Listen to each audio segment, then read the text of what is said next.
आमचा नारद मुनी तुला वाटला? खूपच छान. टाळ चिपळाधारी असे हे नारद मुनी जे तिन्ही लोकांमध्ये प्रवास करत असतात, ज्ञान आणि बातम्यांचा प्रसार करत असतात, असे नारद मुनी साकारले होते. ओळखला का सांगा बघू रसिक प्रेक्षक हो. बरोबर.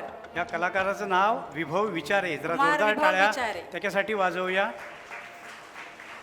आणि संगीत अहो, संगीत सौभद्र म्हटलं की जसं साकी, जसं आत्ताचं राधाधर मधु मिलिंद, तसं त्याच्या पुढची परंपरा आपण बघायला गेलो की 1880मध्ये शाकुंतल, 1882मध्ये सौभद्र, 1885मध्ये रामराज्यवियोग, 1890मध्ये संगीत मृच्छकटिक, 1893मध्ये संगीत शापसंभ्रम, त्यानंतर 1899मध्ये संगीत शारदा, नंतर कोल्हटकरांची ओळीनं नाटकं, त्यानंतर काकासाहेब खाडीलकरांचं युग सुरू होतं आणि पाठोपाठ 6-7 वर्षामध्ये सलग 3 जबरदस्त 3 संगीत नाटकं.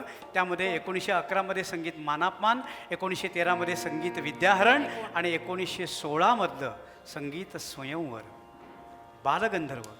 बालगंधर्वांचं अवर्णनीय असं सौंदर्य आणि ती अत्यंत म्हणजे ज्याला आपण प्रेमाने ओथंबून भरलेली अशी ती एकापेक्षा एक नाट्यपदं आणि देवगंधर्व भास्करबाब बखले यांचं संगीत, त्या सगळ्या प्रेमगीतांच्या नाट्यपदामधलं एक अत्यंत रसिकांच्या आवडीचं लाडकं पद मम आत्मा गमला. कोण येते सांग बघूया. तुम्हाला मला विचारायचं आहे, तुम्ही नाटक म्हणता, आपल्याला पण एक कन्या आहे आणि ती उपवर होते, तिच्यासाठी योग्य स्थळ पाहायचं आहे की नाही, की फक्त नाटकच करायचं सांगा मला.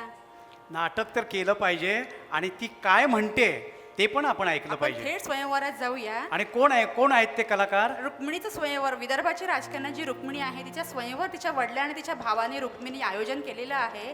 त्या स्वयंवरामध्ये तिला तिचा योग्यवर श्रीकृष्ण मिळणारच आहे. पण आपणही पाहूया की आपल्या मुलीसाठी चालेल ना. आणि हे पद सादर करते कुमारी नेहा दळवी आणि तिची सखी आहे तन्वी मिस्त्री.